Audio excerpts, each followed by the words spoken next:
Cześć, ja nazywam się Kamil Daniel, a wy jesteście na kanale Imperium Świadomości.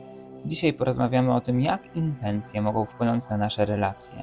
Być może myślisz, że to, jak dogadujesz się z innymi, zależy tylko od szczęścia, charakteru czy doświadczeń, ale prawda jest taka, że masz ogromny wpływ na jakość swoich relacji właśnie dzięki intencjom.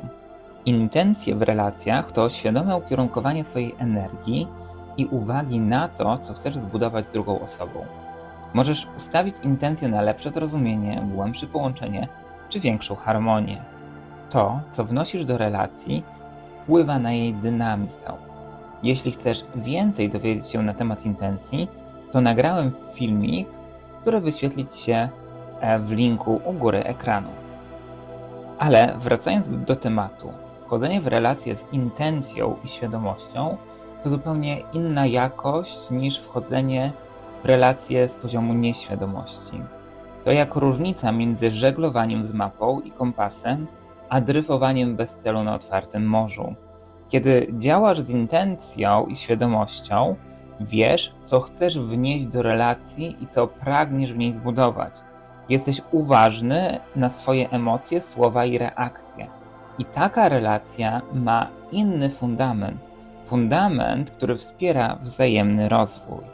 Wyobraź sobie, że spotykasz nową osobę i świadomie stawiasz intencję: pragnę budować relację opartą na wzajemnym zrozumieniu i szacunku.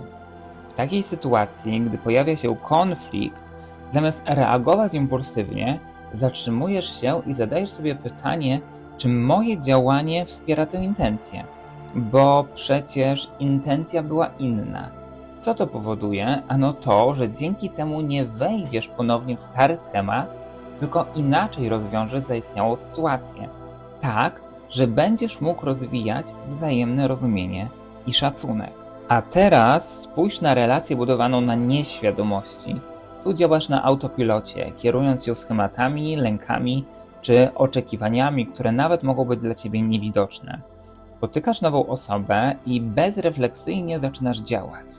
Wielu ludzi działa podświadomie zgodnie z przekonaniem, że muszę udowodnić swoją wartość, aby ta osoba mnie polubiła. Zamiast być autentycznym, starasz się spełnić wyobrażenia drugiej strony, nakładasz maski, tracąc kontakt z samym sobą. I taka relacja często prowadzi do frustracji, bo energia rozprasza się w próbach kontrolowania sytuacji lub zaspokajania cudzych oczekiwań. Z czasem potrafi to przybrać tak na sile, że naprawdę sam już nie wiesz, kim jesteś. Nieświadome relacje to często pole walki naszych lęków i niezaspokojonych potrzeb. Świadome relacje zaś to przestrzeń do wzajemnego wsparcia, nauki i wzrostu. I pamiętaj, to nie znaczy, że w świadomych relacjach nie ma trudności. Różnica polega na tym, że w trudnych momentach Ty masz narzędzia, by wrócić do swojej intencji i spojrzeć na sytuację z perspektywy rozwoju. Dlatego zadaj sobie pytanie, czy to, co wnosisz do danej relacji, wynika z miłości, wynika z autentyczności, czy może wynika z nieuświadomionych schematów i lęków. I odpowiedź na to pytanie, czy na te pytania pomoże Ci kierować swoją energię tam, gdzie naprawdę warto. A pamiętaj, że to energia podąża za uwagą. I w takiej podstawowej formie, jak w ogóle my możemy świadomie ustawiać intencje w relacjach? Najpierw przede wszystkim musimy zatrzymać się i określić, czego pragniemy. Zadać sobie pytanie, jaką wartość chcę osobiście wnieść do tej relacji, na czym mi zależy. Na przykład, jeśli zależy Ci na poprawie relacji z partnerem, Twoja intencja może brzmieć: pragnę dziś rozmawiać z uważnością i otwartością. W kolejnym etapie możemy komunikować naszą intencję innym, a więc dzielić się z tymi naszymi intencjami z drugą osobą i dzięki temu to może wzmocnić nasze relacje. Na przykład możemy powiedzieć, że moim celem, czy nawet możesz powiedzieć, moją intencją jest, żebyśmy lepiej się dzisiaj rozumieli. Albo chcę, żeby ta nasza rozmowa dzisiaj była spokojna i szczera. I następnie kolejnym krokiem jest działanie, w które my musimy wejść, więc my musimy działać w zgodzie z intencją, którą zasialiśmy. Sama intencja to początek, to jest zasianie energii. I ważne jest, żeby Twoje słowa, Twój ton głosu i działania były z nią spójne. Jeśli Twoja intencja to harmonia, a mówisz z irytacją, efekt będzie odwrotny, bo tu wszystko ma znaczenie, ponieważ albo robisz coś na 100% i to jest Twoim priorytetem, czyli stawiasz się do tego i karmisz swoją intencję, albo ponownie to tylko słowa rzucone na wiatr, które nic nie znaczą. Ale kto finalnie bierze za te słowa i za te działanie odpowiedzialność? Tylko Ty, bo to Twoje życie. I na koniec pamiętaj o tym, żeby praktykować wdzięczność, bo wdzięczność jest jak most między sercami dwójki ludzi. I jedno z praw Huny mówi, że energia podąża za uwagą, więc kiedy ustawiasz intencję, kierujesz też swoją energię tam, gdzie chcesz coś zmienić lub wzmocnić. Tworzysz przestrzeń, w której relacja może rozwijać się świadomie. Tworzysz przestrzeń na świadome działanie, więc tutaj działanie, jak we wszystkim, również jest kluczowe.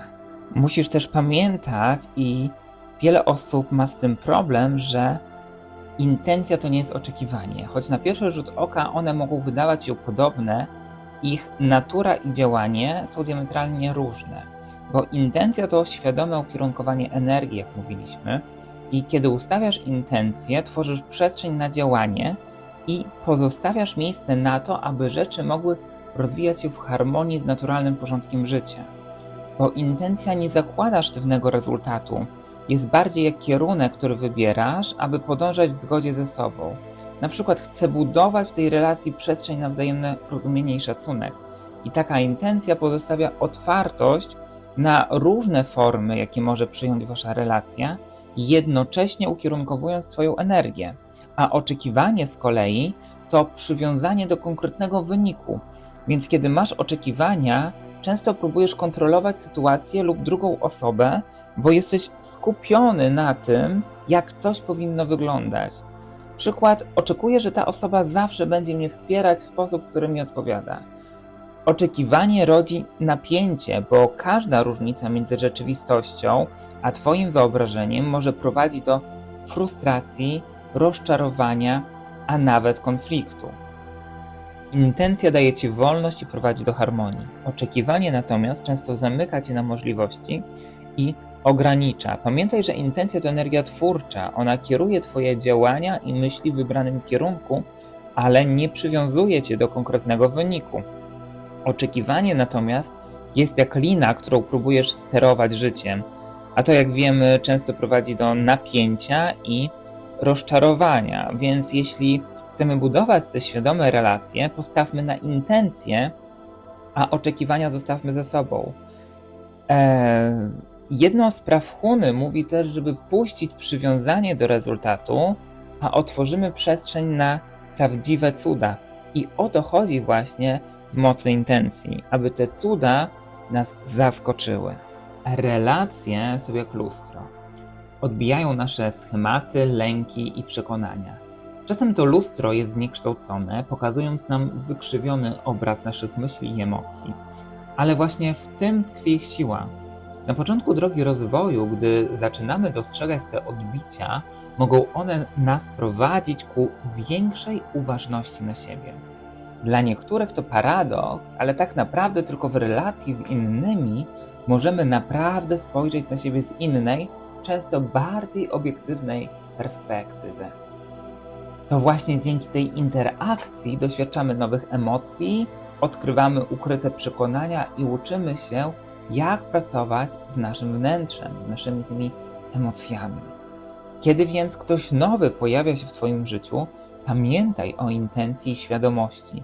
Zastanów się, jak chcesz ukierunkować swoją energię w tej relacji. Na przykład może chcesz budować przestrzeń wzajemnego wsparcia, przestrzeń zrozumienia i wzrostu. Czemu nie? Pamiętaj o intencji, bo intencja, którą postawisz, stanie się fundamentem tego, co możecie razem stworzyć.